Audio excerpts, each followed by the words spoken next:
ఉద్యోగులు, ఉద్యోగ సంఘాలు రాష్ట్ర అభివృద్ధిలో ప్రధాన భాగస్వాములని, ఉద్యోగుల బాగోగులు చూడడం తమ బాధ్యతని ముఖ్యమంత్రి చంద్రబాబు నాయుడు పేర్కొన్నారు. ఉద్యోగులకు మేలు చేయాలని ఉందని, అయితే అందుకు చాలా ఇబ్బందులు ఉన్నాయని ఆయన తెలిపారు. గత ప్రభుత్వ హయాంలో జరిగిన విధ్వంసాన్ని సరిచేయడానికి 15 నెలల సమయం పట్టిందని, జగన్మోహన్ రెడ్డి ప్రభుత్వ హయాంలో ఉద్యోగులు కూడా బాధితులేనని ఆయన చెప్పారు.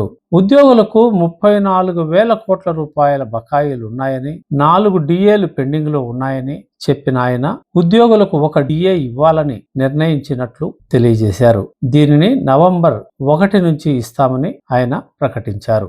ఎర్న్ లీవులు 50-50 ప్రాతిపదికన క్లియర్ చేస్తామని చెప్పారు.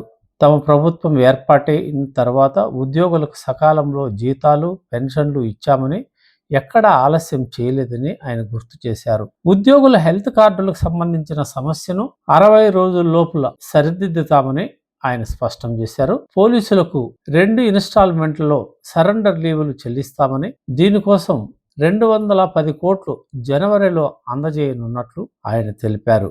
ఎక్సైజ్ కు సంబంధించి భవిష్యత్తు ఆదాయం పైన కూడా జగన్మోహన్ రెడ్డి సర్కారు అప్పులు చేసిందని ఈ సందర్భంగా ఆయన విమర్శలు చేశారు. విభజన వల్ల చాలా స్ట్రక్చరల్ చేంజెస్ వచ్చాయని, ఉద్యోగులు ఎక్కువ మంది మన రాష్ట్రానికి కేటాయించారని, ఆదాయం తగ్గిందని ఆయన పేర్కొన్నారు. ప్రతి ఉద్యోగి ఆనందంగా దీపావళి జరుపుకోవాలని, రేపటి నుంచి ఉద్యోగులు మరింత ఉత్సాహంగా పనిచేస్తారని ఆశిస్తున్నట్లు ఆయన తెలియజేశారు. అలాగే సంపద సృష్టిలో 2వ స్థానానికి రాష్ట్రం వచ్చిందని, వచ్చే సంవత్సరం 1వ స్థానానికి రావడానికి అందరం కలిసి కృషి చేద్దామని ఆయన ఈ సందర్భంగా పిలుపునిచ్చారు. ఈరోజు ఉద్యోగ సంఘాల నాయకులు మంత్రుల బృందంతో చర్చలు జరిపారు. మంత్రులు పయ్యావుల కేశవ్, నాదెండ్ల మనోహర్ తదితరులతో కూడిన మంత్రివర్గ బృందం ఉద్యోగ సంఘాల ముఖ్య నేతలతో చర్చలు జరిపి చర్చల సారాంశాన్ని ముఖ్యమంత్రికి నివేదించింది. అనంతరం ఉద్యోగులకు తక్షణం 1 డిఏ ఇవ్వాలని